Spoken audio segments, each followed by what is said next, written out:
నీ 10,000 ఇస్తే ఈ రోజు అయిపోగొడతావు. అదే 10,000 రూపాయలు పని చేస్తే నీ కుటుంబం బాగుపడుతుంది. ఏం పని చేస్తావంటే పలానా పని చేస్తా అని చెప్పి 10,000 ఇచ్చినా 10 కుటుంబాలు బాగుపడతాయి.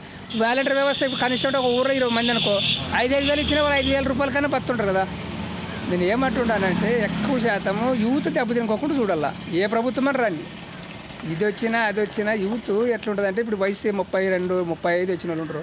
అక్కడ ఉద్యోగాలు రాక ఇంట్లో భూ పెట్టలేక తల్లిదండ్రుల అవస్థ చూడలేవు. అది ఏం చేస్తారు, శుద్ధులు పోయి బతారు. ఇంకా అప్పుడు శుద్ధులు పోయి బతికేది ఒక సంస్థ ఏదో ఒకటి ఫ్యాక్టరీ ఏదో ఒకటి స్థాపిస్తే దాంట్లో పడతారు. లేదంటే డిఎస్ నోటిఫికేషన్ ఇచ్చే మళ్ళీ దాన్ని బంద్ చేసే.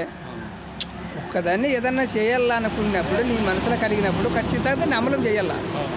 యూత్ బాగుంటే ప్రపంచం బాగుంటుంది. ఇప్పుడు కాలేజీలు లేనోనికి అదే పరిస్థితి, కాలేజీలు ఉన్నోనికి అదే పరిస్థితి. అందరికి అమౌంట్ వేస్తుండవు, లేదనడం లేదు. కానీ ఉపాధి కల్పించడం ధర్మం. అంటే అమౌంట్ ఫ్రీగా ఇవ్వకోకుండా ఏదైనా ఇస్తే ఏం లాభం అంటాను. ఇప్పుడు నువ్వు పని చేస్తే తినేది వేరే, పని చేయకుండా తినేది వేరే.